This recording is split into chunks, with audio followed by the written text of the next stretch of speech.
Hello, boys and girls. Top Strength Cast is back. We're doing another video. We're doing another episode. Can you believe it? Today, I am joined by Kevin Oak. How would I say it? 8-time world record holding powerlifter. Yeah. And Luke Skywalker. You are the newly elected state rep Yes. of Maine. Of Maine, yeah. Judged a lot of my meets, competitive powerlifter as well. Yes. Very excited to do this podcast. I appreciate you guys for coming. Thank you very much. We just wrapped up a seminar here. Flew Kevin up from Miami. Is it your first seminar? Did I pop your seminar, Cherry? No. I did one at a high school in, I think, like November. I did one in London a couple years ago. In London? Not a couple. Not a lot. They powerlift in London? There's a little scene. Nothing crazy, but they got some stuff going on. I'm popping my travel seminar, Cherry, next week up at Jack and Jill, which is where you're training, right? Yep. Correct. Really appreciate the opportunity to hang out with those guys. I've done a lot here, but this will be my first one traveling to another location. Get to speak to your coaches, your staff, and your members. I actually worked pretty closely with one of the coaches there for Kyle for I think a couple years. He's a tennis coach and had some interest in strength training, so I worked with him for a long while. So I'm really looking forward to that. So let's get right into it. I want to start with Kevin. I want to talk a little bit about your background, how you came up. I understand you were a pretty prolific and successful track athlete throughout high school and college, and then eventually got into strength sports. So kick us off. I wouldn't say all that. But, yeah, I started off runner. Played basketball in middle school. Actually, I guess that's a slightly interesting story in itself. I was actually, where I was in Long Island, I grew up in Dix Hills. You can start playing school sports, 7th grade, right? Middle school, 6th, 7th, 8th grade. So 7th grade, I primarily played basketball and I did track. I was always fast, always athletic, I guess. But I was okay at basketball, wasn't very skilled, but was super athletic, basically. Fast forward, end of middle school, right? I was actually on an AAU basketball team as well as an AAU track team. And I kind of had to pick between the two because they were starting to travel and that sort of thing. Like, if you know how like all the AAU things are kind of over the summer, there's a lot of tournament stuff basically. So I had to pick between track and basketball. I was just a lot better at track, so that's when I kind of focused on track. Did you enjoy track more, or it's just what you were better at? I probably did. Winning's enjoyable. It is, but I probably felt like I was supposed to like basketball more or something. But I'm more of an individual sport kind of person. I don't really like depending on other people.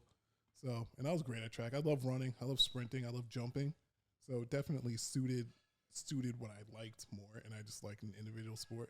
And I was better at it. So I ended up kind of just focusing on that in high school.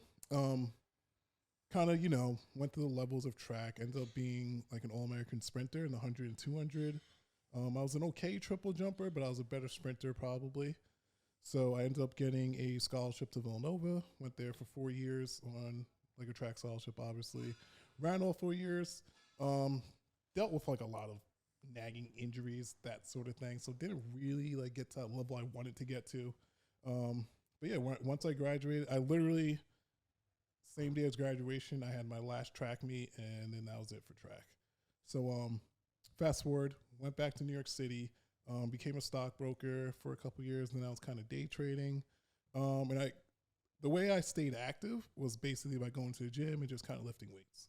So I wasn't really thinking about it in any sort of way like, oh, I'm lifting weights so that like I can go on to do this. I just enjoy training. And at some point I just like kept lifting heavier. You must have had a pretty decent strength training program and regimen they offered you at Villanova. I mean, a high-end, track program like that, you probably had some decent trainers and some strength training to follow, or was it kind of on your own? Honestly, we did have a program, but we just weren't big on it. My coach just wasn't, like back then, so I was at Villanova from 2004 to 2008. Back then was kind of in the middle of when colleges started really developing like their actual strength programs and getting more into the weight room. So it was like hit or miss. You might go to a school where they're bigger on it. You might go to a school where they don't really care as much. We had like a great weight facility for sure. My coach specifically just wasn't that into it. So we lifted weights for sure, but I didn't really. It wasn't structured. It was structured. It just wasn't like a program you would think now. Like I'd squat in the Smith machine. I didn't deadlift. We would do hang cleans. We would bench sometimes. I think I did some like dumbbell shoulder press, like very basic. It wasn't, you know what I mean. Nowadays, I'm sure they probably have like a way more, Oh, no doubt. way better program. Um, Probably just as much to increase performance, but also injury prevention, managing injury prevention. It keeps you hard. Dramatically decrease the chance of injury. Yeah, but I did always love lifting weights. I remember one time my coach said, like, I feel like you like lifting weights more than you actually like running. And like I think I was pissed at the time, but it's funny in hindsight now because it's like, I was way better at lifting weights than running track, like when everything's said and done. But as I got older and older, I had just kept lifting heavier and heavier, and it got to a point where everyone would always ask me when I was in a gym, because I was a member of New York Sports Club, so you can go like any of them. So anytime I go to like a different location, they would always ask me like, "Do you compete? Like, what do you like lifting that weight for?" And I'd always be like, "No, I just like lifting weight." And but it got to a point where I was just kind of like, maybe like I should compete. I like competing in things, and I like lifting weight. Maybe I should compete in lifting weight. So, so at some point, I signed up for my first meet, showed up, did terrible, but loved doing it. It was pretty much addicted from the start. Yeah, you told that story in the beginning of the seminar. It was really interesting. It was kind of interesting to see someone who's as prolific and accomplished as you, to hear how they got started. And it sounds like you just kind of threw yourself at it, and what you weren't happy with your performance, and it really bothered you because you didn't think it represented your ability. So you competed again like 3 weeks later, right? Yeah. So I showed up. I had no clue like what squat depth was. I didn't know the rules of powerlifting. I didn't know what squat bars are, deadlift bars, like monolift. I didn't know any of that stuff. I was at a regular gym, just lifting heavy, like you would see a regular gym bro. So when I get to the meet, I open up like 575 on squat. You're probably looking at the mono like, what the fuck is this thing? Yeah, like everyone was talking like this mono lift. I'm like, what the heck is this mono? You're looking at it like that. That looks like it's something that belongs in like an oil refinery or something. You know what I mean? Yeah, That's what we used to squat out of. Yeah, like I was lifting in New York Sports Club with like regular bars with like the hexagon plates. Yeah, I actually my kind of first training job was at a Boston Sports Club, so Same thing. I'm familiar with it. Yeah, and to go on the equipment thing, it's so funny. One of the first trainers I hired when I became a director of personal training at my second gym, he was a competitive powerlifter, and I remember so distinctly when we were training. Strong guy. Shout out to my buddy Tony Bonvecchio. Great guy. But he was kind of the first person that exposed me to powerlifting. And he really threw me because we were deadlifting. We were doing like maybe 450, 500-pound deadlifts on a Hamilton. It was a very, very high end bar. It's like an $800 bar, but it's a super, super thick, really sturdy bar. And I'm trying to deadlift, and Tony wouldn't even touch it. He's like, I can't deadlift on this fucking bar. I'm like, why not, princess? He's like, I need a deadlift bar. And I was like, a deadlift bar. I know what deadlift bars were. Like, but then you get your hands on one, and now I'm like the biggest equipment princess in the world. They got a barbell for every single lift. They got a bar that I use for front squats, back squats, deadlifts, bench. It's crazy. It makes a difference, especially as you get more proficient in the sport. Yeah, so I had no clue about any of that stuff. Like people talk about the squat bar because it was an RPS meet, so like they use that big Iron Wolf squat bar that's like 65 pounds. They got the bench bar. It was like an Oki deadlift, but again, I have no clue what this stuff is. So I hit open 575 on squat. It was probably high, but they gave it to me. Then I went for like 650 or something, and they red lighted me on depth. And then I was like in my head, I was like, oh, like I want to squat 700 in comp. I know I can hit it. You've hit it in the gym? I hit it in the gym, but super high. But back then, I didn't know that was super high, basically. And everyone at New York Sports Club was like enamored, and they think you're a superhero. And you're like, yeah, I am a superhero. I'm going to go do it in a competition now. Yeah, exactly. I got that rude awakening. Yeah. So now I hit that more high, obviously. So I got red lighted again, obviously.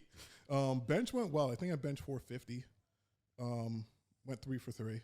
Deadlift, I had further issues. I think I opened like 575. Then I went for like 625 and like jumped the command or something. So got red lighted. Then I might have went for like 650 or something and just couldn't get it. So went like 5 for 9. Thought it was a terrible representation of my strength. Obviously, I went in there thinking I was way stronger than I was in terms of powerlifting standards. So I was pissed. I loved competing, and I was like, oh yeah, I'm gonna be doing this. Like once I was in there, I was like, yeah, I'm gonna be doing this. Like, Got the bug. I knew it. Yeah, there was no. Once I was like in that meet, like lifting weights, warming up and stuff, I was like, yeah, I'm all in on this, right? So I did another meet like 3-4 weeks later. I think it was RPS, World Dog Nationals in like Pennsylvania. Went out there with my brother. This time I decided to cut a little weight because I think I was walking around like 230 back then. So I did the cut. Cut went fine, thankfully. And then I upped my numbers a little closer to where I was. The first meet was a 1600 total with all the dumb errors. Second meet was an 1800 total. But still felt like I had some dumb errors. So then I think I took like 6 weeks or something like that, did another meet, and then I got like a 1900 total. And that was a meet, like I said earlier, I went against Larry Wheels, and I think our totals were very close. How old are you now? Mid-20s? So I was 27. I think he was 19 Yep. at the time, which I had no clue. Like I said, Yeah, I remember you saying that earlier. You found out he was a kid afterwards. You're like, what? yeah, basically what happened was I asked my brother, I'm like, oh, is anyone close to me? Because I thought someone else there was close. So he was kind of keeping an eye on the numbers, and he was like, oh, that guy I think is close. He had like a really big bench or something. And I had no clue who it was. I just see him, and I think it's like a 30-year-old dude. And then later on, like a YouTube vid popped up or something, and it was like Animal Pack athlete or something, like 19 years old or something. I was like, he's 19? Like, He's a teenager. Yeah, like what the fuck? So at some point I reached out to him. I forget how I got in contact with him. But I was like, oh, let's, go train at this gym in Queens. Cause we actually ended up we lived like 5 minutes away from each other back then in the Bronx. So a lot of the times we would drive to Queens to go to the gym together because that was the only powerlifting gym in New York City that had like a monolift, calibrated plates, deadlift bars, all that stuff. So we started going over there. But yeah, once I was in those first 3 meets were RPS, right? So once I did those, I was like, all right, I need to like step up and do like the bigger meets or whatever. Like, what's the big meet, right? So I look it up, and everyone's talking about Roar Unity back then. So my next meet was Roar Unity. I go to Roar Unity. I like what he's talking about because I have no idea. Yeah. Roar Unity meets were it back then. Yeah. That was like everyone on the untested side, like you got to go to Roar Unity if you're trying to prove a point. Like if you're trying to say you're the best, that's the meet you kind of got to go to prove that your lifting is like legit and that you're really strong, basically. So go to Roar Unity. It's actually a funny story. I don't think I ever really told people this, but I was like broke when I went to Roar Unity. I remember like I was so broke that like I think when I got back from Roar Unity, I had like $17 or something. Like I had like no money. And I remember like not really caring that I had no money, but more so just being happy that I had enough money to like get there and get back. Yeah. So I could at least do the meet and like do all that. And I was like, all right, at least like I'll figure the money out later. I'm trying to hit some numbers here. Yeah. Yeah, exactly. So it's like, it's funny in hindsight because you always hear people complain about money and shit. And I'm just like, I went to this meet, like I was fucking broke. And I was just so happy to like go to the meet and like do it and compete against everyone. Cause I remember walking in, I think it was like a 2-day meet or something. But when I walked in, there was just a bunch of people there the first day. It must've been the day before the meet. I forget what it was, but I remember first I saw Jay Nara and I was like, fuck, that guy's jacked in person. Right. Then I saw, oh fuck, I forget his name. He has the world record bench at 242. Luke Hornstra, Jeremy Hornstra. All right. And I saw him in person. I was like, fuck, that guy's like jacked. Like I'm nowhere near these guys, right? So I just remember being like, fuck, like these guys at this level are like jacked as hell. Like they're stacked with muscle. I was like, I gotta get my muscle up, right? Anyways, did the meet. Ended up totaling like 1900 or something. Actually, I won my division at 220 with a 1900, but that was the knee wraps division. Dan Green won the knee sleeves division with like a 2100 total. So that was when he was like killing it. Yeah. Yeah, he was breaking records. I think that was the year where like 2 weeks before he competed and broke like the 242 record. Then he cut the 220, broke the 220 record, broke the squat record. He was like breaking every record known to man in like every weight class, right? So I remember talking to him a bit at first. I was like when I first met him, and I was like talking to him about cutting because the whole story and the whole talk was like, oh, Dan Green cut like 25 pounds. It's crazy. Like, oh.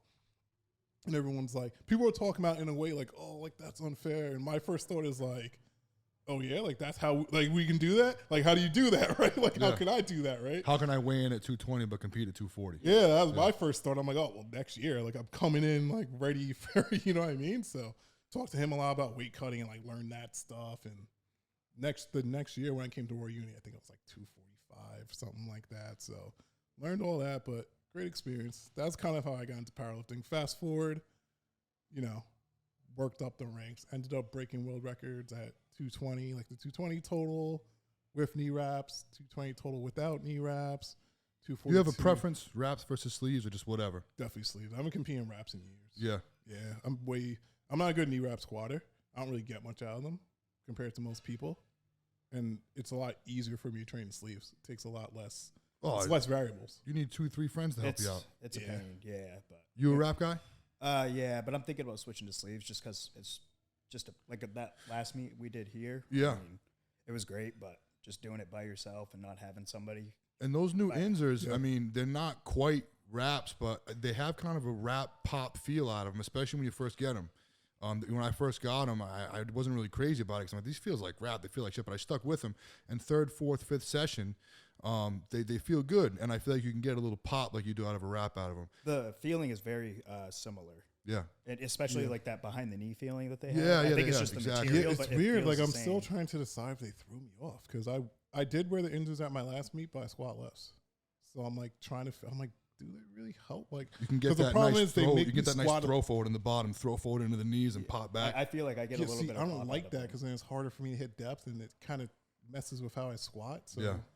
I'm debating whether. And I don't use them for high reps either. If I got more than 3s or I won't use 5s, them, I used to use SBDs or my Cerberus. That's something probably like my that. mistake. I probably needed to save them until like right before the meet. Yeah. Kind of throw them on. Cool. So, how long is that stint? So you started, you were 27. My first meet was 2013, July 2013. It's 27 now. I'm 36. So 9 years you've been competing, almost 10. Yeah, Did I do that math right? doesn't feel like it, but I'm gonna embarrass myself on. Like, yeah, it's my 9th year. just one thing you mentioned that I just want to touch on real quick before we talk about Luke a little bit.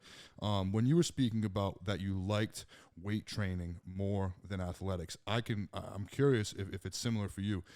I'm the same way. I mean, I always love sports, but similar to you, I'm someone that's dealt with a lot of injuries, a lot of aches, chronic pain. I had a head-on collision as a young kid. I broke like 13 bones. You just never really feel the same. And I love athletics. I love playing sports, be it basketball, football. But the thing is the injuries are always a factor when you're out in the open athletically. But I found I really love lifting weights because you're in control of all the variables. You're in a vacuum. Yeah. So if I got something that's bothering me, I can still get a great session and work around it. Yeah. And that really that helped me a great deal. And I know that's aside from just when you get a sick pump and you feel huge, it's awesome. But I really struggled to feel comfortable consistently playing sports. Where in the gym, I was always able to do what needed to be done to get through a workout and feel like I got something done and feel good. Yeah, You know? for sure. I mean, I'm sure at this age, there's no way I could have still been playing sports. Like, I would have been completely broken. Yeah. I'm already completely broken anyway. Still, I make it to the gym and get those reps in. Well, So I it's all feel good. best 30, 45 minutes in when I'm warmed up. When I'm Yeah. walking around, I'm an achy pile of shit. It's funny. I noticed that. Like, I feel worse outside the gym. Fuck yeah. But once I get on the bike and start doing mobility, I'm like, oh, I actually feel all right. Like, Fantastic, it's not yeah. that bad. Yeah, Then, like, the second I get out, get home, and like sit, then it comes back. Yeah, people will come over and be like, hey, some people that follow what I'm doing and whatnot, they'll be like, dude, Steve, he fucking lifts this, he lifts that. Oh my God, he's so this and that. And the people that train will be like, yeah, you should see him get out of a car. Yeah. You know what I mean? For sure. Like, it looks pretty great when he's pulling 800 off the floor, but if you want to see him get out of bed in the morning, it's not a pretty fucking picture. Yeah. All right, Luke, so how'd you get started, man? You've been in the game for a while. This is like, I'm like 6 years in. Or How old are something you? like that. I just turned 30. Okay. So, played sports my whole life. I was a big basketball kid growing up. Probably started playing that when I was like 3. Oh, well, early. Yeah, Really my early. dad was a basketball junkie, so it kind of just started right then. So did that, did AAU, went to nationals for that. Oh, so you used to go like the Disney World tournament? Yeah, I always used to watch those Yeah, when we I was got- like we got- out doing track. Yeah, we got absolutely crushed. Always see but- crazy shit in there. I remember like I'd go in between events and stuff and watch it. And like when I was in 8th grade, I would see people like dunking, doing like crazy shit. And I'm like, oh yeah, nah. Yeah. I'm not one of those guys. The state tournament was great just because you knew you were gonna punch your ticket to go, and then you get down there and you're playing people from like Cali and stuff, and you're just like, Yeah, you really see the this top is dogs. So you're like, different. oh, Yeah. Because even thinking back, I'm like, oh, I was probably there when like LeBron James, like Carmelo Anthony were there. Like I probably saw them and didn't know, but I just remember seeing people balling out when I was in like 8th, 9th grade, thinking like, yo, that's not That's Yeah. not where I'm at. Like, that I is wasn't another either. level. I'm just not there today, and I don't think I'm ever going to be there. Yeah.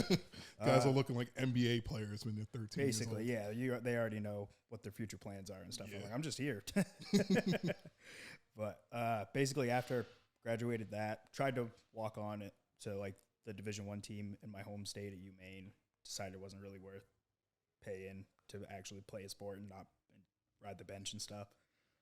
Basically, after that, just I've always trained up all the way up through, anyways. And then it was kind of at the point where I was training more than focusing on like other sports or even going to class. We had like a big group chat and be like, anybody going to class? Be like, nah, I'm going to the gym. And then ended up, after I graduated, ended up moving down here to Portland, which is like a couple hours north from Orono. Basically just started, I found like a strength gym there called Jack and Jill, where Steve's going to be next week. So this is pretty recent because they've only been around for 3-4 years, right? Yeah. I've been down there for like 5 years. Nice. Yeah. Just kind of grew into that, and then I hired a coach back in I think 17, and I was one of those kids who wanted to do something competitive, but I wasn't sure like if that was going to be bodybuilding or powerlifting, because I still trained the same way. Yeah. And then he kind of just coaxed me into it. He's like, well, I'm going to do this meet. He's like, just go sign up and we'll just see how you do. And then instantly, once I walked into the room, just seeing like the crowd and the warm-up room, like you were saying, just instantly hooked. Yeah. So Yeah. When did you start refereeing? refereeing, I actually looked at this the other day. I'm actually almost 3 years in. So yeah. And what was the draw to that? Just wanted to kind of give back to the sport? Yeah, I actually bombed out on my first meet, and Adam Fertron came up to me and he's like, are you interested? And I was like, Do you want to learn why that yeah. happened? Oh, I knew why. I knew why.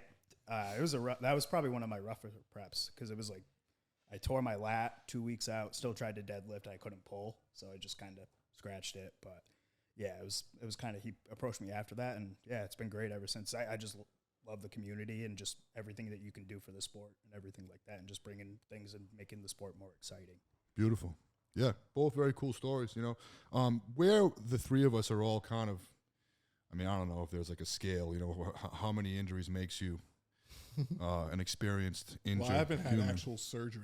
I'm always very close, Yeah, but just under necessary. Like, yeah. Oh, I can just wait this out. All right. yeah. I'm always like partial thickness tear, not like full tear. Like I escaped the injury, the actual surgery need, luckily. So you guys might be more banged up than me somehow. A little bit. It's kind of just some concepts and a discussion I want to have, you know, for our listeners to understand a bit about injury.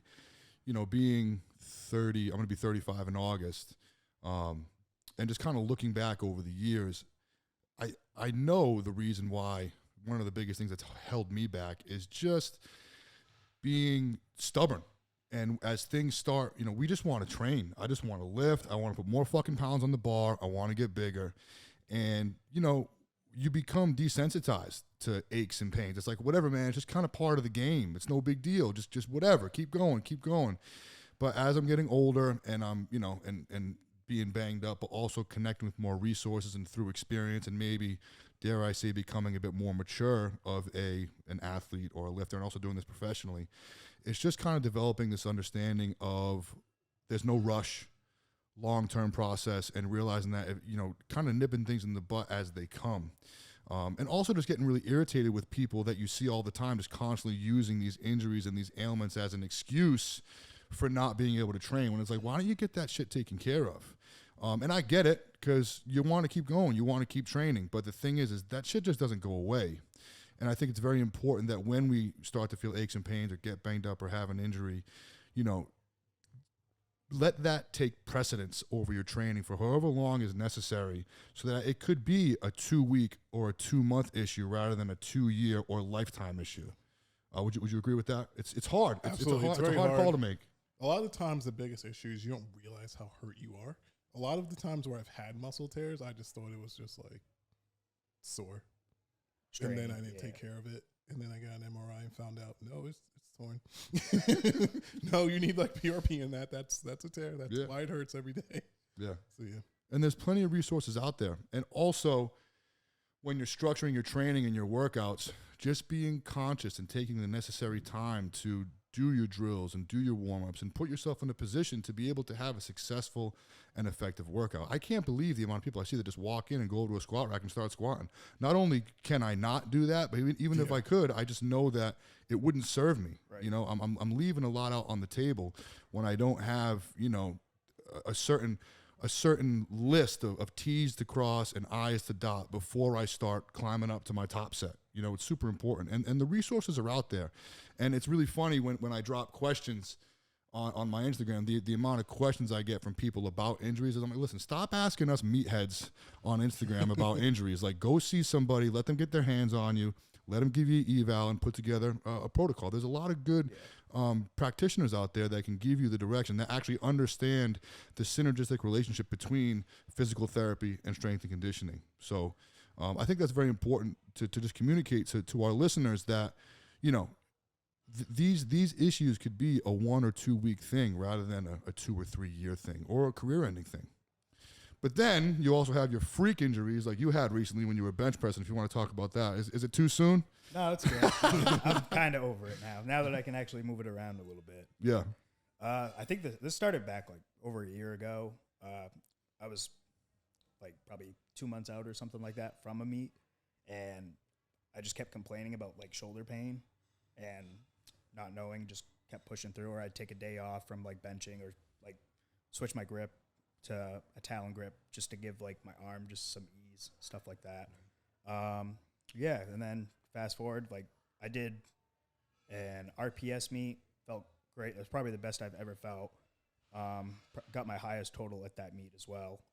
Then 2 weeks later, it came back, just same pain, couldn't do anything. I was taping it, taking injections, cortisone shots, everything. And then this last March, I was a week out from the Arnold Pro Day and felt great going in. Like I probably didn't bench for like a solid like month and a half or so just to like ease off it. So that was kind of our plan going into it, and then just kind of slowly work back into like maybe just see what I can hit for an opener just to get me into the meet, and then I can make it up on my squat and bench, and then see how I can do against the other guys at that point. Because there was only like I think 3 of us in the 181 class at that. It was a small Arnold, but yeah. So I'm like pretty set on just opening up at 315, taking it easy. I was probably honestly going to call it right there. And then came down, paused, got halfway up, heard a pop, didn't know what it was. Still trying to press it. And then the next thing I know, my arm's coming back down towards me, don't know what's going on. The video is fucking horrific. Oh, it's like awful. hard to watch. I mean, it's hard to watch because I know you personally, but even if I know who you were, it's a tough video to watch. It's funny because like I think I get more views on my videos when I get hurt than my actual lifts. That's always the travesty of social media. Yeah. But looking back, it's like you hear that, and I mean, you had aches and pains. You were kind of doing things to work around it.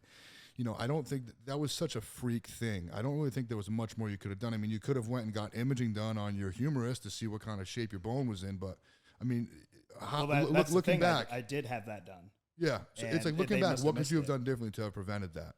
Nothing. Just a freak thing.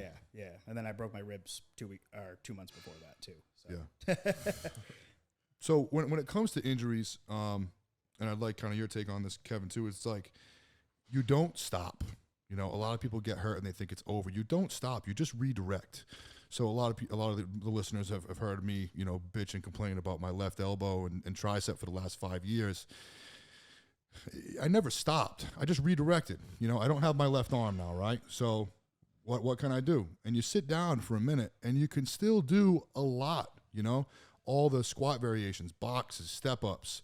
You know, you can use the SSB if you have one on. Obviously machines. There's core work, walks. You know, there's still so much things you can do. And then all of a sudden you can kind of start to manipulate your perspective a bit and see this injury almost as an opportunity to focus on other things that maybe you definitely wouldn't focus on if I had both my arms, if I didn't have this injury. When it sounds like probably the worst injury that you've dealt with was your lat. You had a quad tear, but that you kind of seem to get back on your feet pretty quick. Recovered pretty quickly, especially once I got PRP in my quad tendon, but the lat has just never been the same. A big issue with the lat was me and my PT at the time didn't realize how bad it was. So we weren't doing the necessary things to really get it back. But after a couple months, we were kind of like, wait, why isn't it getting better. And it's still like structurally, if just looking at it, you can tell there was something wrong.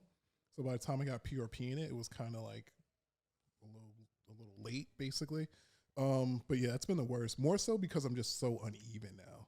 So when I'm deadlifting, I'm just way off center. Like one arm is hanging down more than the other, so it causes issues in my SI joint.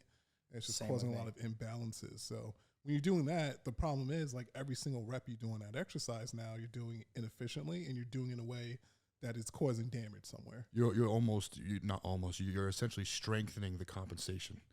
Yeah. Right. So there's a compensatory strategy that's going to happen when you have an injury, and if you continue to train what you need to do, even though it's not fixed, you're just going to continue to strengthen that compensatory strategy, and it's going to keep getting worse and worse. Yeah. Really interesting how I definitely agree with your perspective on, as a deadlifter, as a conventional deadlifter, to work in sumo deadlifts and variations to just kind of create more movement variability and bulletproof your system. But what's very interesting with you is you are competitively a conventional deadlifter, but because of your lat, you actually train sumo more often than conventional. Well, even before the lat, majority of my powerlifting career, I've pulled sumo more in training. And then I try to get like 3, maybe 4 conventional sessions in before a meet. That's about all that I need. And every now and then I'll just randomly do it just because I feel like it. But for the most part, like sumo actually strengthens my deadlift because it hits all my weaknesses. Conventional is more of like a display of strength for me because I can just do it. My body's built to like move in that way. I've always moved in that way, whether it's jumping, whether it's sprinting. My body's just designed to move that way already. So when I do that, I'm just displaying strength. I'm not really building strength when I train that, I feel like. But when I train sumo, it's hitting a lot of my weaknesses. It's hitting my tight hips. It's making me be more mobile. It's making me build up my hip strength, my glutes, etc. So sumo definitely helped me actually increase my strength in deadlifting in general. Conventional is more of just me like displaying strength. I also recall you describing the factor that the conventional deadlift is extremely costly for you. You can really only train it once every 10 days because it takes so long to recover, where you could probably train your sumo a bit more frequently without as much cost. Yeah, for the most part of conventional, when I train it, to actually fully recover from a fairly heavy conventional deadlift takes me about 10 days. From sumo, takes probably more like 5 days. From a heavy back squat, it's like 5 days. Heavy front squat, probably like 3 days. Bench press, like 4 or 5 days, something like that. So the times where I do pull conventional deadlift, I have to kind of work around that because for the most part, my posterior chain's not going to recover. So that's when I'll usually throw in like an SSB front squat a couple days later because I'm not really using my posterior chain on that. That's a lot more anterior chain and quads. Yeah, you want to get some more stimulus, but you're still not recovered from your big deadlift sessions, or squat sessions. Exactly. You're throwing the front squat. It's the body parts that aren't recovered because on a conventional deadlift, my quads will be fine like 2 days later. Like that's fine. Like my abs, my interior core is fine. It's my posterior chain that's smoked. So I just can't do posterior chain for a while, but I can do quads still. I can still use my legs. I can still do anterior. So that's why I'll throw in like an SSB front squat. So I'm still getting a squat stimulus. But I just can't do a back squat because obviously back squatting still takes a good amount of posterior chain. Yeah, I really like that approach and kind of that perspective because I speak about that a lot with, powerlifters and really anybody. People tend to be so dogmatic and polarized in the sense that in order to improve a skill or improve a specific lift, you have to train that lift. And that couldn't be further from the truth. I kind of try and describe, I'm interested to your guys' take on this. Like if you have like a squat continuum, if that's the right word. And here on my left hand, you have the squattiest of the squats. And here on my right hand, you have the hingiest of the squats. So on my right hand here, I have my, if you happen to be a low bar hingy competitive squatter, that's going to be all the way here on the right. That's the hingiest of the hingiest squat. The most posterior chain stress, but potentially because of leverages, the most opportunity to lift the most weight. And then you kind of come a little bit closer this way. Let's say you go to maybe a high bar squat. And then you progress a little bit further, and then you maybe go to an SSB, and then you come a little further, a little squatter, you go to a front squat. Maybe you could work in Zerchers in there, depending on your positioning. Zerchers, you have a lot of room. You can kind of be really squatty or hingy.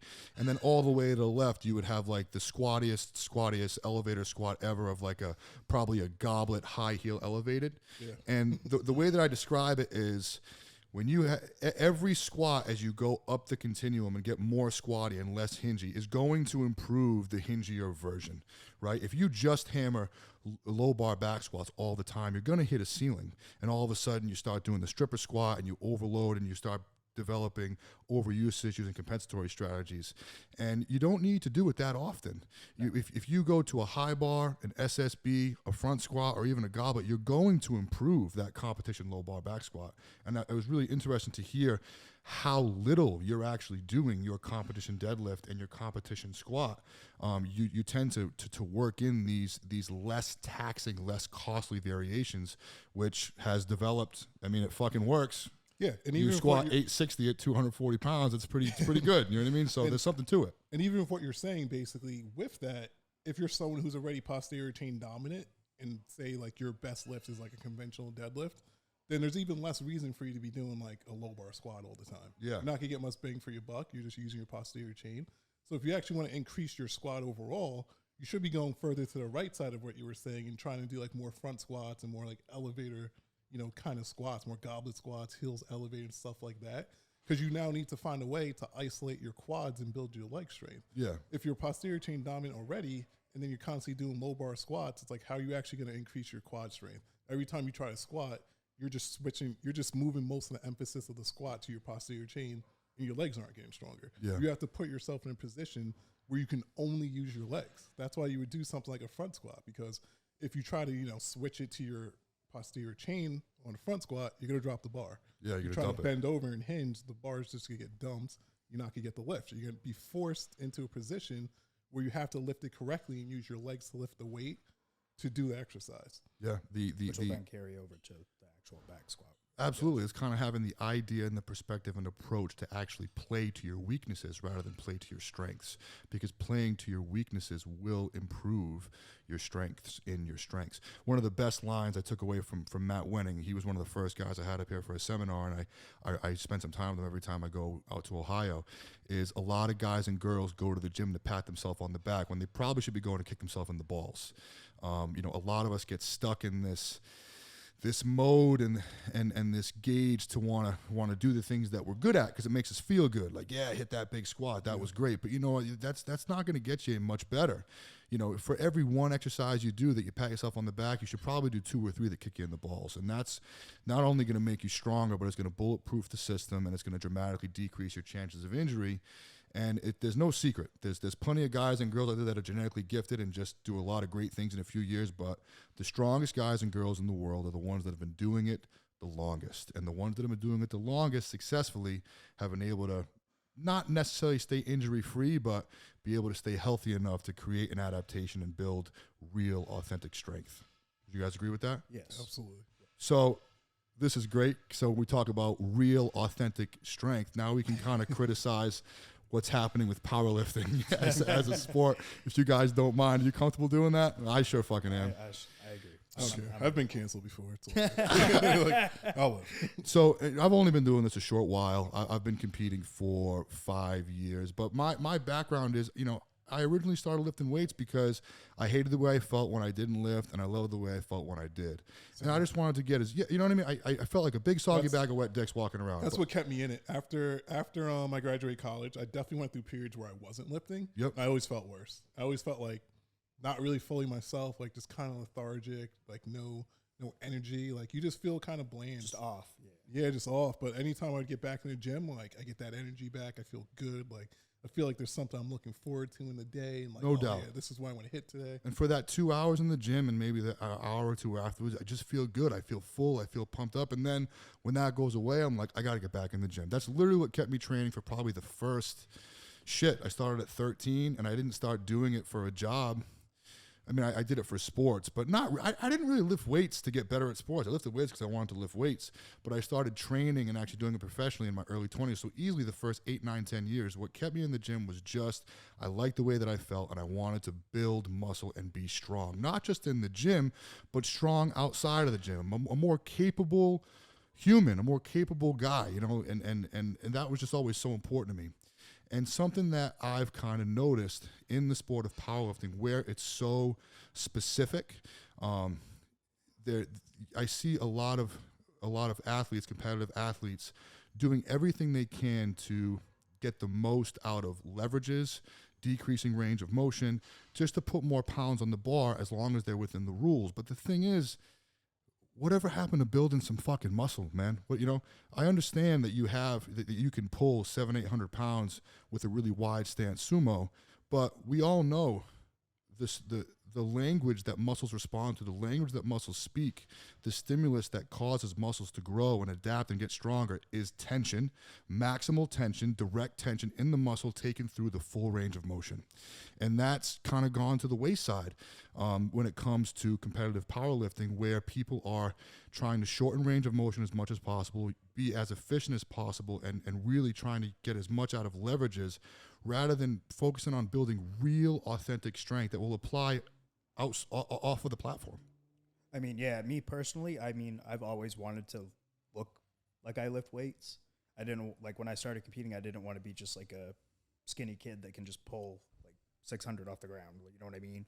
Or just the stereotypical like 80s or 90s power lifter. You just get as big as possible and you're I don't want that either. It's just awful. Yeah, because you're pigeonholing yourself there too. Yeah, I want to actually like treat myself and look like an athlete.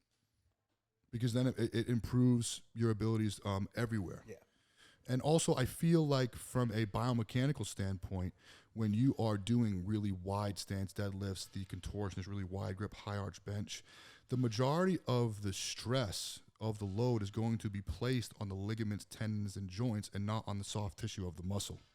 Did I articulate that correctly? Yeah. It's like, obviously you're gonna get more out of kind of a wider stance, less range of motion squat. But if I'm able to really create tension and place the tension upon my quads, hamstrings, and glutes and take it through a full range, that's just gonna offer a better training stimulus that's gonna build more authentic muscle and authentic strength. Yeah, and I mean, a lot of this is kind of like what's going on with Steph Curry, right? Because Steph Curry can shoot from half court, that's awesome for Steph Curry. But then when middle school kids are shooting from half court, you're like, wait, you guys shouldn't be doing it. So that's why I see a lot of in powerlifting. You see, that's a great point. A lot of brand new newbies that don't have a goddamn ounce of muscle are trying to get as wide as they can and use all their leverages. Coming in the gym day one, all they're thinking about is leverages. They want to stay in like the 148-pound weight class. They want to put on muscle, and it's like, all right, that's not where you guys are at. Like, you should be focused on like eating, putting on muscle, doing a lot of hypertrophy, building yourself up, doing variation, you know what I mean? But they're coming in the gym nowadays, like, obviously everyone has Instagram. They're seeing this guy did this. He's getting a lot of views. I want to be like that. I want to, I'm just going to pull wide sumo or whatever it is. And they're thinking like, oh, I want to go from point A and just be at point B, and there's nothing in between. Yeah. It's like, no, there's a lot of in between. Yeah. And it's like, listen, one, that person that's doing it is like the top like 0.01%. There was a journey, a long journey, and a long process that happened before he got there. Yeah. He's accumulated tens of thousands of hours taking shots in the paint, refining his skill, becoming a very proficient basketball player that now, as a skill, as a trick, can throw up a half court jumper. You don't start playing basketball trying to hit from the half court. Exactly. But if you talk to people, if you talk to people who have kids like in middle school nowadays, they're like, every kid wants to run up the court and shoot from half court. And we can't tell them anything because Steph Curry's doing it. Yeah. Yeah, and I can definitely kind of notice the parallel from that to strength sports. They see the way that these highly skilled, highly adept, highly experienced strength athletes are utilizing leverages to add weight to the bar. But there was a whole process that came before that. That's a very, very good point. I never thought about that. That makes a lot of great. That's a great point. What I always say to that too is like, say for example, like Bob's sumo stance. And I get that probably quite a bit. They're like, oh, I want to go deadlift like Bob, and I'm like, you can't. One, you're not that strong. Two, you don't have the same leverages as he is. And three, you haven't worked at it like that either. Yeah. So it's totally different compared to the person. Like, I couldn't go pull or squat like Steve in the same stance. We're not built the same. Yeah. A lot of what goes on in powerlifting too is people don't understand that they have to learn the correct, efficient way to do a lift. Once they've kind of like gotten great at that, like then they can start to veer off from it. Yeah. But you're getting too many people nowadays that are just trying to go, like I said, from point A with nothing in between, just be at point B. They're trying to start at point B. Or call it like A to C without going through B. Yeah. Yeah. And B's the show.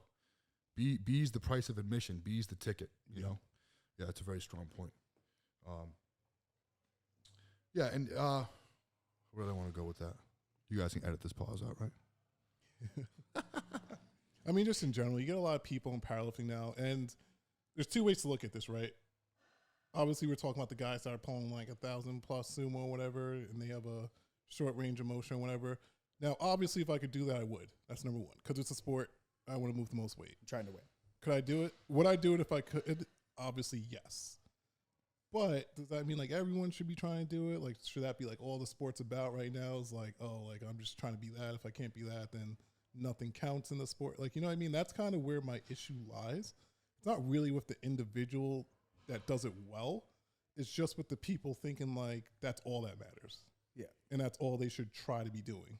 And if they can't do that, then nothing, you know what I mean? Like, then nothing counts. And they train that way within those parameters kind of year round. When realistically, when you're talking about training, let's say across the course of a year, if you're competing twice that year, 7 to 8 months of that year should be completely focused upon output and just trying to move weight and build capacity and build strength and build muscle as much as possible. And then as you get closer to a competition, you can start to refine and start to be a lot more specific. But that comes after a long period of output and trying to create movement capacity in the big three. And you spoke about that immediately after a peak, immediately after a meet. You don't touch a barbell for however long, or at least you do it in a much different manner. I try not to, but what I was saying is like your number one goal after a meet should be feeling better. Most people don't feel well.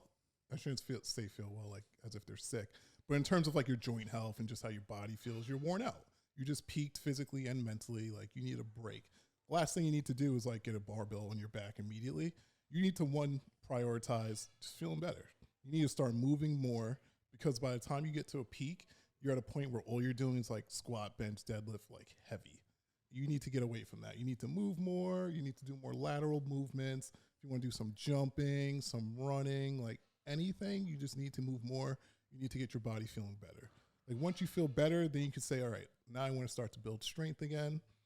Then you can build strength again. Then you probably have to go through another period. Like I was saying, then once you get to like 16 weeks out from a meet, from that 16 week to that 12-week out period, you have 4 weeks where again, you need to like try to get your body like as fresh as possible, so that then going into the meet prep, you're nice and fresh. You never want to start a meet prep like already tired and worn out. Oh, absolutely, yeah.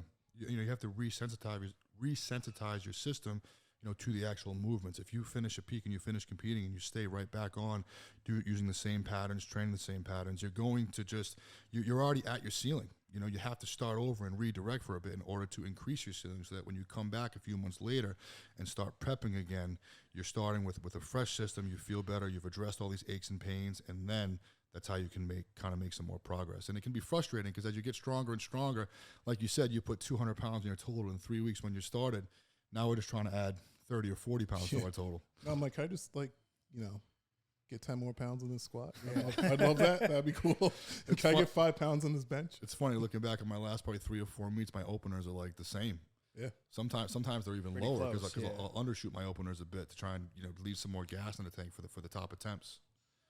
All right, so moving forward, kind of moving on from powerlifting, how we got connected is you kind of developed a bit of an interest in strongman training. Yeah. So funny enough, how did that start? Well, I've always liked strongman. Funny enough, I did a strongman competition before I ever did powerlifting. Oh, really? I did one of Johnny Wasiko's contests in New Jersey. Again, I signed up for it like 5 days out. Had no clue what the hell I was doing. Same thing with my first one. It was a charity for a local police, I think the local police station. And I had a crush on the girl that was dating the cop, and she's like, "You want to do this strongman comp?" And I'm like, "Fuck yeah, I do." And I won. Hadn't touched the shit ever in my life. It was a blast. Yeah, I did not win. I got hurt. Yeah, I definitely did not win. I showed up, and I was training at New York Sports Club at the time, so not a lot of access to Atlas stones and yokes at New York Sports Club. No idea on technique or anything of the sort. So I show up. There's similar thing, like, okay, I've been deadlifting, so it was a car deadlift, able to do that, obviously. There was a circus dumbbell press, so I was able to do that. I do shoulder pressing, right? Yeah. But there was also a log press, and I just couldn't lock it out because I just didn't even know what to do. So I kept getting it like high in front of me, but it wasn't locked out. I just didn't know what to do. So yeah, I just didn't get it. Then What do we have? Remember they used to do duck walk a lot? It's in there sometimes. You don't see it so much This was anymore. like 10 years ago. You still see it something. You see it a lot in carry medleys. There's no suave or athletic way to complete a duck walk. You just look like a fucking clown. This big, huge pendulum swinging in between your legs. And they usually, especially for the heavier weight classes, they have to load it with 45s. Yeah. So unless you're like 6'5" or bigger, that big wide apparatus is in between your legs. It's the most foolish looking thing you've ever seen, ever. Yeah, so I'm new duck walk. Obviously, I have no clue in the technique of it. And every step I go, it feels like my hamstring is just like going higher and higher into my ass. And I'm just like, what the fuck? This thing's gonna let go. One more step. And it was part of a loading medley, I think. It was like a duck walk. Then you had to carry like a keg, I think, to load a barrel sort of thing and then pull it. I didn't finish it, and I tweaked my hamstring. I just ran out of time. I was still like trying to move forward, but I ran out of time. So then I didn't even make it to the Atlas Stone, which I'm sure I would have just torn my biceps on or something anyway. So it was probably a good thing. And then I forget what, there was one more event in there. There's usually 5 in most shows. Yeah, I forget what the other event was, but obviously I didn't make it to that, so it didn't matter. And so that was before you started powerlifting? So that was like mid-20s? Yeah, that was 2012. No, it was January 2013. So the first powerlifting meet was July 2013. Nice. But I always wanted to get back into strongman. I ended up going to a strongman gym for a while. If you remember, Global Strongman Gym in New York? I've only heard of it. I've never been there. Well, Hans, the guy who runs it, used to have a location in Manhattan. So I was going there for a while. It was cool. I was doing some stuff with him, but I mostly had started training for powerlifting. But he would show me stuff when I was in there randomly. He'd be like, oh, like try Atlas Stone, like try this. I would do it. But again, once I signed up for that powerlifting meet and did it, I was like locked in. And then it just became this thing where it was like more higher numbers. I started tracing world records, and it was like, oh, next world record. Before you know it, it's 9 years later. Yeah. And I'm like, shit, I never did the strongman. And then my boy Jeff, Jeff Lee, Chunky Cheese? Yeah, I know Jeff well. Yeah. I'm like best friends with him. So we're You guys all trained at Mount Vernon for a while. Yeah, that's my boy. When I know Larry him was from there, too. Coliseum. Yeah. Oh, really? So I've always known Jeff. Yeah. Yep. So I've always trained. He's coming up. He won a big class show maybe 3-4 months ago. Like all the biggest 231 studs in the country, and he pulled it off. He won that was a big show. I think it was. Do you win America's Strongest? I forget. I was at Clash with him 3 months ago. He didn't do great, but he did because he had taken like a year or two off, a lot of stuff going on.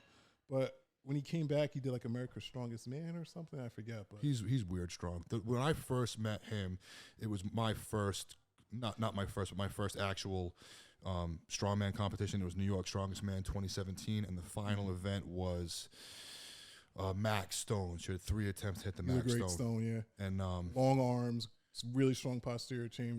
Really mobile. So I hit what I needed for the win, and it ended up being the New York record, was the 400, and I ended up hitting it. And Jeff was there, and afterwards I saw out of the corner of my eye him just walk over, no tacking, no chalk, no warm up.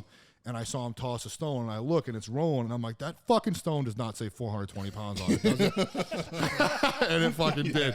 And it did. And I'm talking, no warm-up. And I don't know if you guys have ever worked to meet powerlifting or strongman. It's more exhausting.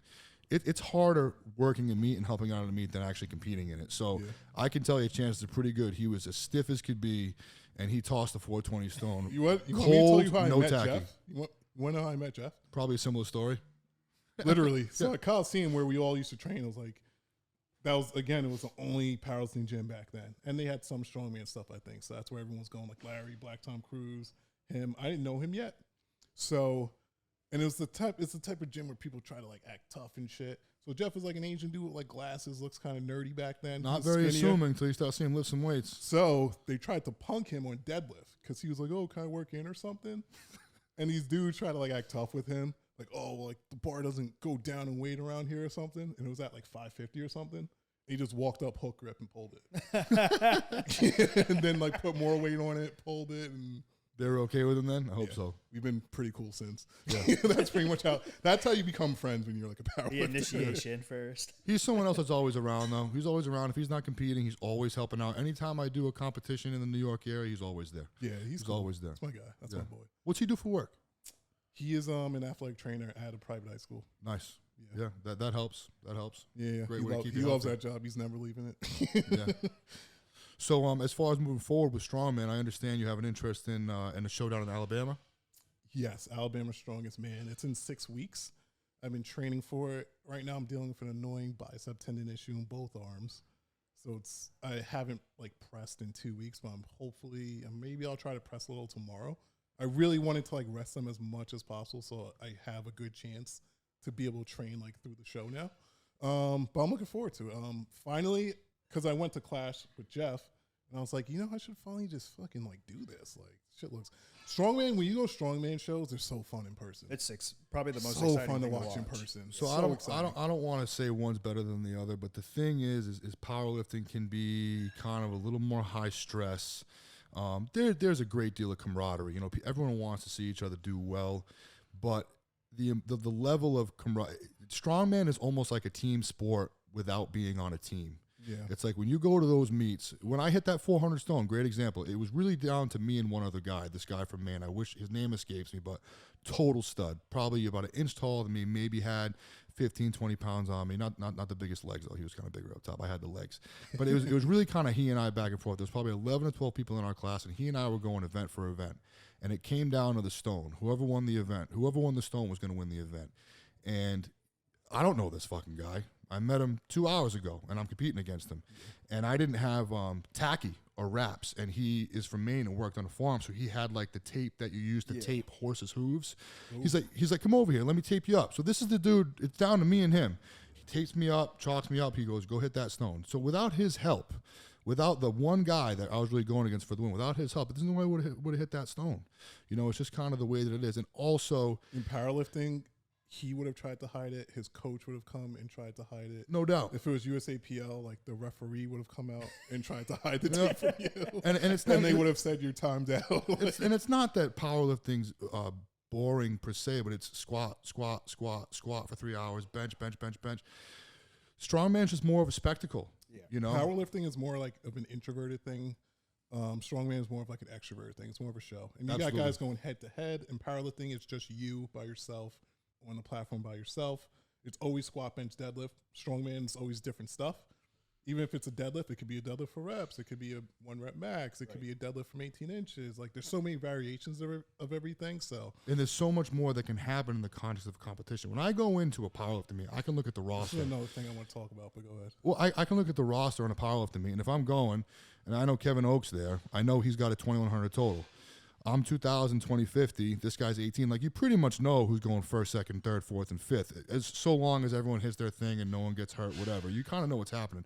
In Strongman, anything can fucking happen. Every event, you have the most opportunity to put pounds on your total, arguably in the squat and the deadlift, right? The thing with Strongman is every event is worth the same amount of points, be it a massive deadlift or a cute little grip event. They're all worth the same points.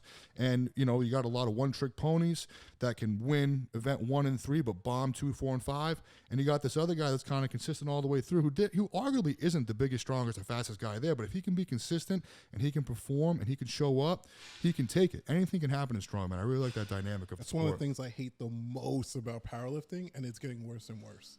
What's that? Is that the events aren't on points, it's on total pounds. Yeah. So if your best lift is bench press, you're never gonna have a big total. Because bench press is always gonna be a smaller percent of your total. Yeah. If your best lift is sumo deadlift, you're in luck. You're pretty much gonna win every time. Yeah. And that's why I hate with it. And Yeah. obviously, like, I have a pretty good squat, so it helps me a lot.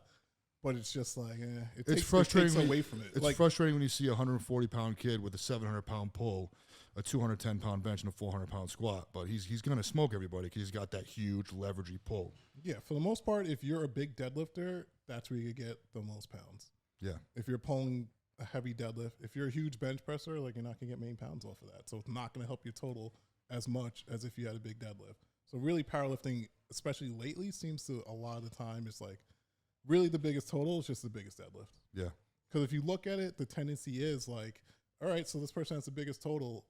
How competitive were they in the other two lifts? Not really competitive. They just had the biggest deadlift. Yeah, and they're So going to it's make like- up for it. I mean, Like, look who at really the cares? world record that Dan Grigsby just hit. He squatted maybe mid sixes. Yeah. I mean, granted, he was like kind of hurt. And Yeah, he's in the because he Army just and posts everything, but- like a 770 Yeah. squat or something. Yeah, yeah, But again, you show up and pull 1,000 plus. Like, right. And then he who is doing something about that? took that easy, took his bench easy, and then he's just like, Yeah. well, I'm just gonna go all out on this deadlift Yeah, now. you show up pulling So, 1,000 plus yeah. like you're winning. Right. You're not gonna have to do much on No. bench. That 30-pound difference on bench isn't really changing anything. Like Yeah.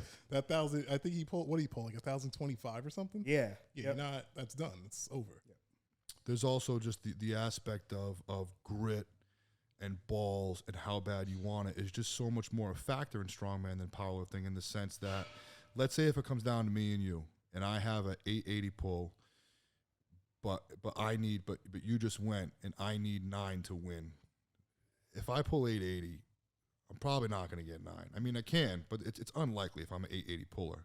When it comes to strongman, if we have a 700-pound AMRAP, and the most I hit in training is 9, might but get you those show up couple and hit extra you reps. show up and hit 10, I'm fucking getting 11. I'm either You're getting hurt definitely or I'm gonna getting try. 11. Yeah, you're You know what I definitely mean? gonna go for it. And then there's just so many other factors, like the order that you fall. A lot of the times they reorder the competitors after each event. So let's say if you win the first event, you get to go last on the second.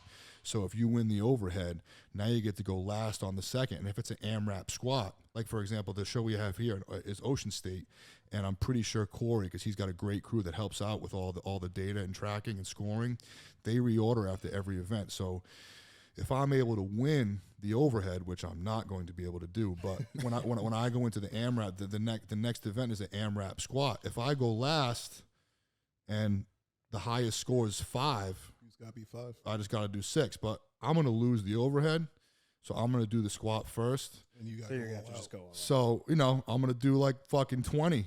And I don't know, that second place could be 3. And I'm just like, fuck. You know what I mean? Just wasted energy. There's just so many factors that go into a strongman event that just kind of makes it's just not predictable. The variation, so you have endurance, you have grip, you have max strength, you have technique oriented. I mean, you were able to muscle. Yeah, like you're not gonna go into strongman and win because you're good at one lift. No, you You're not can't. gonna go into strongman and win because you just happen. I mean, you work strong, but you just happen to have the greatest leverages for this one lift. So now you're the best strongman in the world. Yeah, and that's the point you're can't. making about powerlifting, is you could have an enormous deadlift and then you win the meet. That's it. Yeah. Yeah. Just takes away from it. Just makes it. It makes it less fun if you're not a person that has that. You're just like, all right, well, it makes it like there's no reason to even show up because there's no chance. Yeah. Whereas, And as you there's were saying in always- strongman, you're like, oh, it's an AMRAP. Like we can fight this out. No doubt. We could see who's last man standing. Yeah, and then there's always the events of like like my God, no one wants to do it, but grip events, holding grip for the longest, max distance sandbag, max distance any max distance carries, like put a 300-pound sandbag in your hands and walk with it as far as you fucking possibly can. That's another one that order plays a huge role, right? If I go first on a 300-pound sandbag carry, I'm gonna go as far as I think I can. But I'll tell you what, if he goes and it's further than I think I can, I'm going to get another step. I'm going to get another step. Yeah. And I think that's just such a cool factor. It may be interpreted as kind of unfair because order plays a role, but order is determined by either who signs up first or who won the previous event. And they usually almost always reorder the events, if not for every single one, at least the last one, which tends to be a stone series, a stone AMRAP, or some kind of big loading event, which is pretty cool. And you guys don't really know all the time like what the events are going to be, correct? Well, like usually 3, 4, 5, 6 months out. Sometimes promoters will do a mystery event show, but it's kind of rare because the likelihood of injury is pretty high. Yeah. But you do know the events way ahead of time, so you have a lot of time to prepare. But still, there's a lot of variables at play there, and it just makes it a lot And more you just exciting. kind of have to train for everything at that point. Yeah. The other thing that separates strongman from powerlifting, I think, is once you become a proficient powerlifter, if you want to get better, like if you're a guy that's squatting and deadlifting triple body weight plus and benching double body weight, if you want to get better, you really can only compete once a year. If you're competing 2, 3, 4 times a year, you're not going to get any better because you have to have a long off season, you have to have a long preseason, and then a prep. If you want to compete every 3 months and you got a 2,100 pound total, you ain't going to add any weight to that total. No. With strongman, where it's always different all the time, you could compete once a fucking month if you want, man. You know, certain shows don't take as much out of you as others, and where it's always varied, it offers the opportunity to compete more often. And we love competing. It's a lot of fun. You know, it's great to be out there in front of the crowd and constantly doing different things and constantly testing yourself and all the variation and broadening your skills, broadening your horizons. It's a lot of fun. I tried to not make strongman seem more appealing than powerlifting, but I totally did. Well, that's why it's Love on them both. That's why it's on ESPN. Certainly love Powerlifting is- powerlifting. Yeah, but here's the jam though. Here's the jam. The power lifts are the baseline, the foundation of my training year round, whether I'm prepping for a strongman or powerlifting. And that's just my approach. Not everyone's like that, but I'm squatting all the way up to a meet in strongman. Maybe I might do an SSB or a front if there's some loading events, but the squats are always there. Bench, maybe not so much. Maybe I'll still bench, but I'll overhead press more often. And deadlifts are obviously always in there. Making the transition from powerlifting to strongman, a lot of the times, many powerlifters don't do really any overhead, if at all. But I was really interested to hear your approach, where you use overhead or at least incline work to build your lockout strength in bench. So that was probably a really nice piece of your transition, where you already had a great overhead press capacity when you started playing with strongman. Yeah, because even I've strict pressed like 330 before, so I've always pretty much overhead pressed. There was a short period of time where I didn't, without really thinking about it. I just got stuck in that powerlifting like squat, bench, dead for a while, and before I knew it, it was like 2 years, and I was like, oh, I've been overhead pressed in a while. Yeah.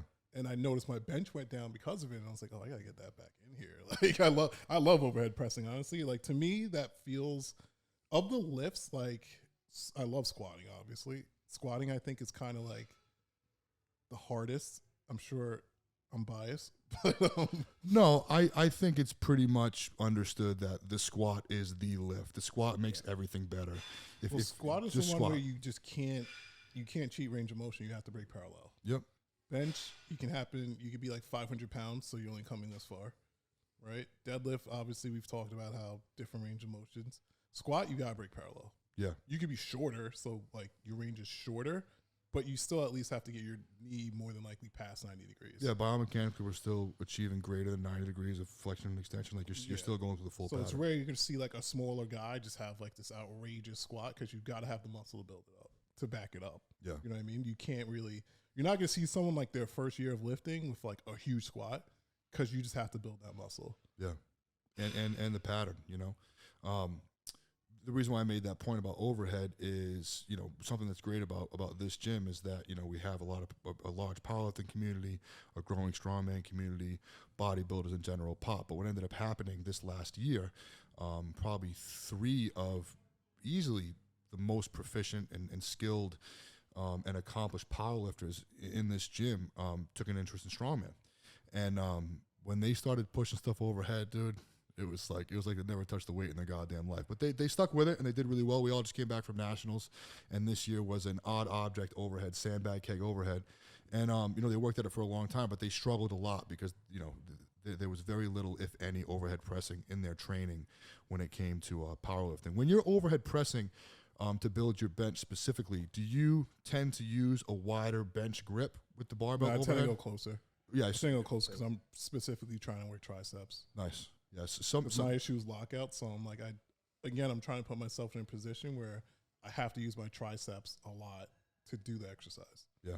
Because that's kind of a thought process and an approach I've had in working with people when they're doing overhead. If we're getting closer to a powerlifting competition, if they're peaking, maybe I'll have them widen their grip and almost use a bench grip for the overhead to have kind of a closer translation from the overhead to the bench specifically. But that's a great point you made. Having a closer grip is going to target the triceps, is going to help you lock out. So that's for me specifically, because I specifically am aiming to work my triceps. Yeah. So if it was for someone else, it might make more sense for them to go wider. Yeah. You know, for more shoulder stability and just kind of being able to build their overall pressing capacity with that width. You know, so you're rehabbing from that traumatic freak injury in your arm. What is that kind of what you got going on right now? You just kind of trying to build muscle, get back in shape. Basically, yeah, just getting back in shape, and then I don't really have any plans up ahead. Really, just kind of just refereeing mostly, just at least being around the sport. That's kind of what kind of brought me back. Just my first meet back after being injured, after I got out of the hospital, that kind of sparked something back in me because I was just out of it. Didn't even want to be around it. Didn't want to be around anybody.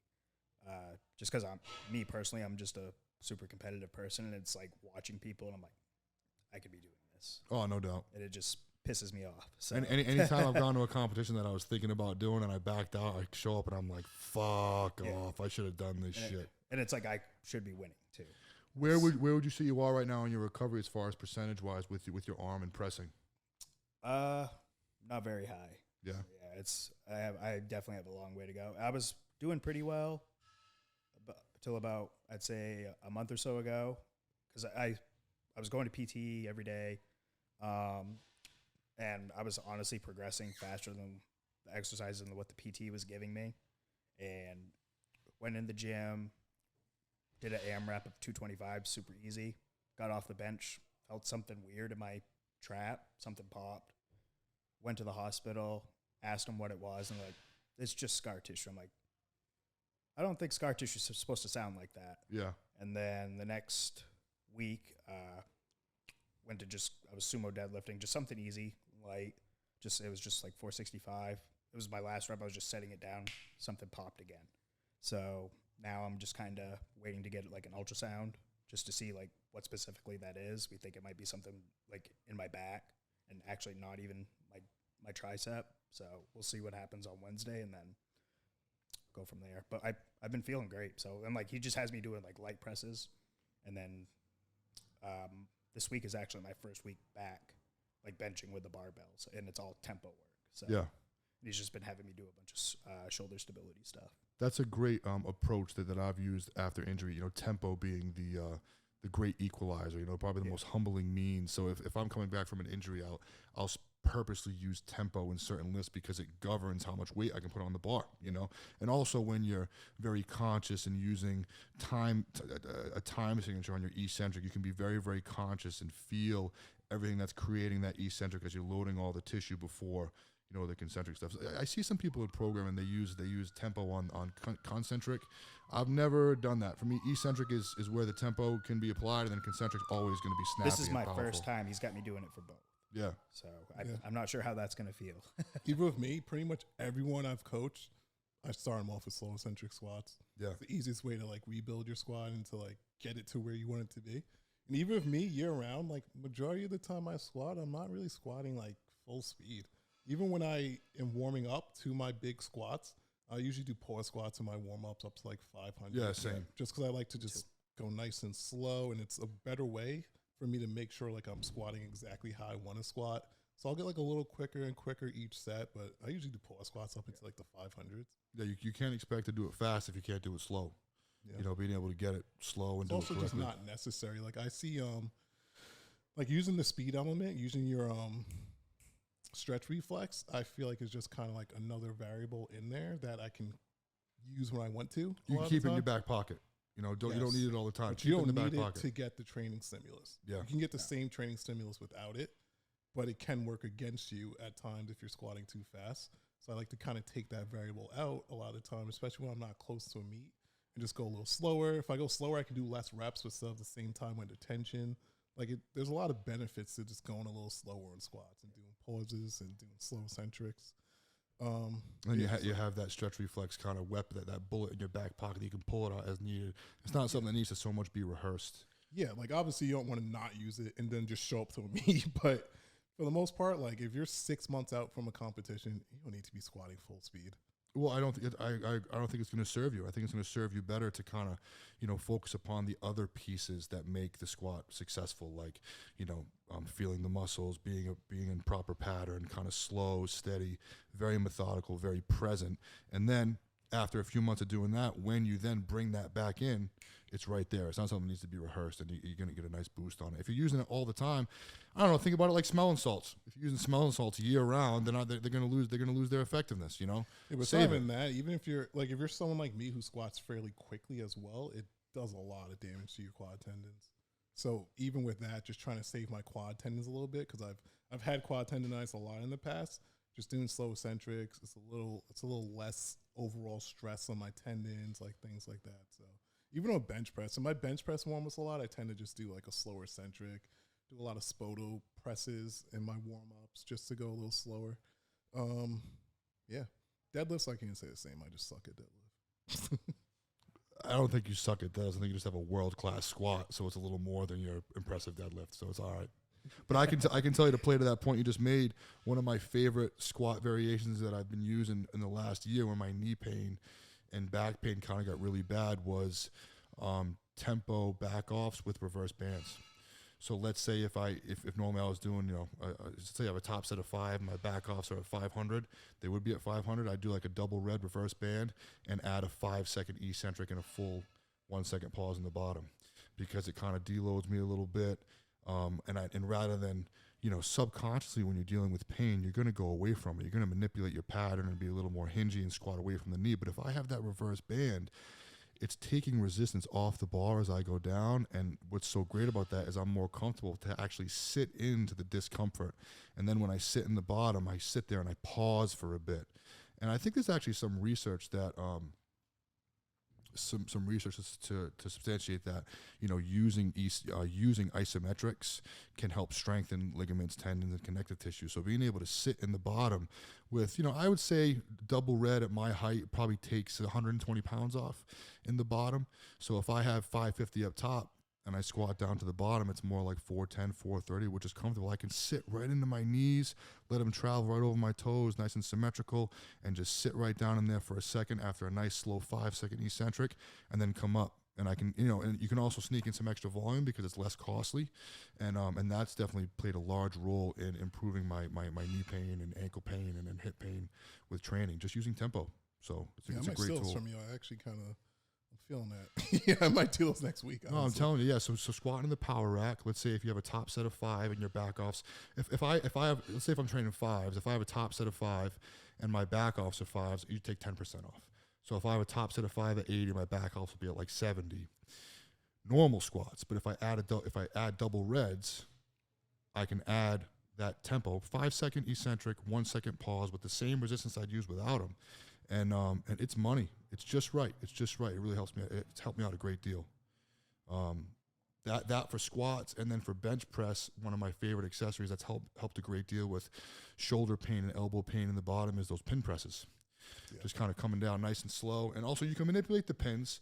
If I'm feeling good enough, I'll have the pins below, so it actually is sinking into my chest, but it completely deloads the bar at the bottom. And I can get my sternum real high and be in that nice position where my shoulders feel great, and then re-engage and press. And that's helped a great deal, not only with improving my, joint pain and discomfort, but also just building starting strength, because you're eliminating the stretch reflex, you're taking tension off the muscle, and you're relying solely upon the contractile capacity of the muscles involved to get that weight moving. And that's helped me out a lot, Why do a lot of people not do shit like that? Because you can't do it with as much weight. So it's not as good for feeding your ego, but that's the show. That's what's gonna get you the progress. Really assessing weak points and like you said, playing to your weaknesses rather than playing to your strengths. Absolutely. So in closing, what's the next 6 months and year look like for you? You're gonna go down the strongman a bit and then back to powerlifting, or what's your plan? The plan is to do this contest. It's in 6 weeks. Is it USS or NAS? Do you know? USS. Nice. USS. So that's August 13th down in, I forgot, Alabama. And then my next meet would be a powerlifting meet, the hybrid meet in January. That's in Miami, in your home gym. Yeah, that's where I train. Yeah. Nice. Cool. Is that a big meet? How many lifters do they usually get? That's a pretty big meet. It's mostly elite lifters. So I did it 2 years ago. I broke the squat record. 2 day meet. Yeah, usually it's like a pro-am Yeah. style thing. So first is like anyone can sign up. Second day is like usually invite only. But I'm planning on doing that. Not sure if I'm going to go 275 or 242 yet. I've had some things in my mind. Like I might want to just like bulk out, try to get to like 270 and really hit something big.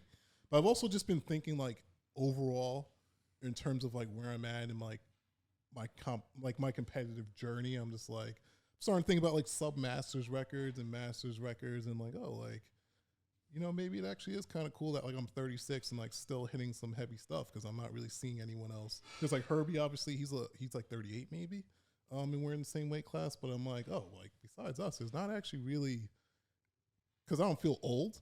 But then I'm like, oh wait, like most of the guys doing this are like 25 though. Like, they're like a legit like decade younger. So I'm like, oh, I guess like I can like kind of stand proud that like, oh, like I'm still squatting like 800 plus when I'm like 36 or maybe even when I'm 40. Like it would be awesome to get out there and be like, oh, like I'm in the master's age class now and like I'm hitting 800 plus. I'm hitting 500 plus bench. Like I'm starting to step into that now and be like, oh, that's not like something to be embarrassed about. Like that's kind of like a badge of honor, you know? So it's not almost so much as, I mean, you always want to get stronger, but now you're kind of shifting gears a bit and being like, there's nothing wrong with squatting 800 pounds at 40 years old. Yeah. So more so being able to be safe and smart and patient and maintain the strength you already have into your 40s, rather than trying to push and all the risks that come along with that and trying to squat over 9. Yeah, I mean, honestly, even the other day I was thinking, I was like, oh, I'm 36 now. Like, I don't feel old, but I'm like, oh, like, I guess, you start to think back to your 20s and you're like, oh, yeah, like, I've been through some shit. Like, I guess I've got some years on me. You also probably notice that it takes you a lot longer to recover. Like you said, 10 days between deadlift workouts, that's a lot. It's a long time to recover. That's a long prep, Even when I was 27, I could, like, max out every week if I felt like it. So it's like when I think about that, I'm like, oh, yeah, I didn't even start competing until I was 27. And I'm like, oh. These kids these days are like 21. And I'm like, what the? Like, I was 15 when this kid was born. Like, I started thinking about stuff like that. And I'm like, oh, like, I guess this is kind of like, I should be proud that, you got guys like Stan, obviously. He was breaking world records in his 40s. It's like, that's pretty. His story is very, very interesting. As in his 20s, wanting to bodybuild and wanting to powerlift and kind of having this epiphany, this moment, like, there's no money in this. This is a lot of work, a lot of commitment, a lot of drive. It's taking everything I can to be successful, and there's no money. And he kind of just had this idea, like, if I were to apply the same amount of consistency and effort into any income-producing venture that I do in this, I'll be a millionaire. And he was fucking right. So then when he ended up having a lot of successful companies and made a bunch of money, then he was like, all right, now I'll take these resources that I have and set myself up with some of the best coaches in the world, and he became the world's strongest bodybuilder and powerlifter. And now he travels the country, and he has helped so many people, including me. So same here. Yeah, really, really, really fortunate to have connected with him. And something else, just go on a quick Stan rant. For some guy that has his fingers in so much, has so much going on, after he left here for the second time I did a seminar, just about once a week for a long while, he would just like shoot me a text, ask me how it's going. I'm like, not bad, Stan Efferding. How are you doing? And the other thing too, sometimes, I don't really feel right doing it because I know the guy's got a lot on his plate. But if I ever have a question, or if I have someone that I'm working with that has a question based upon his principles and his approach with the vertical diet, if I shoot him a text, the fucking guy gets right back to me. Very humble, just a really, really solid guy that I'm very fortunate to have connected with just a few years ago. But I agree with you in the sense that I would really like to continue to push my strength and continue to try and get as big, as strong as possible into my 40s. But then at some point you have to shift gears and kind of, I feel like I'm always going to have something propelling me, competing towards something. Yeah. But at some point, I don't know when, there's going to have to be a shift. Of course. If you end up being successful with Alabama and winning the show, do you think you want to check out? I think Nationals is in Texas this year. Probably depends on timing. I know like the strongman gym I go to is Battle Axe Gym, ran by Mike. I forget what's his last name. Mike. Tip of my tongue. Mike. Mike from Battle Axe. Yes. Got it. Yeah. But he also meet every year in March or April. Is he a USS guy or a Strongman Corp? I want to say USS, but I'm not positive. Some people get really, it's just like powerlifting. They get very stingy about what. I mean, it's the same. Both federations are great. The competitions are great. The nationals competitions are great. I just compete, just show up and do it. But the reason why I ask is I'm familiar with the USS because I'm actually the USS rep, and my buddy Corey is the NAS rep, and they released the events for USS Nationals in Texas next year, and they're using this big burly, this sick axle. I just got one. It's 86 pounds empty. It's got nasty knurling on it, and the opening event is nasty for you. It's a I'm not sure if it's a max or a clean and press away barbell overhead press with the axle.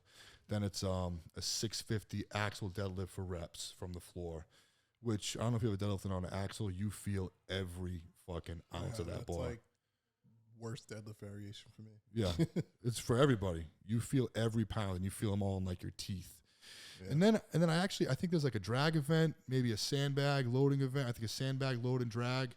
And the last event, as it stands right now, is kind of like a totem pole deadlift, which is kind of interesting. Picture like a long pole kind of on a hinge, and there's weight on the end, and you start on the end, and you deadlift it, and then come closer to the fulcrum, deadlift it again, closer to the fulcrum, deadlift it again, closer to the fulcrum, deadlift it again. So it gets heavier and heavier each rep because you're getting further and further away from the resistance, so you have less of a mechanical advantage. That's as it stands right now. I don't know if it's going to stay that way, but seems like an interesting event. I saw that last week on somebody's video, and it's wild. Yeah, the handles are actually like attached to the totem pole with like a chain. And you know, I like deadlifting, so I might give it a shot.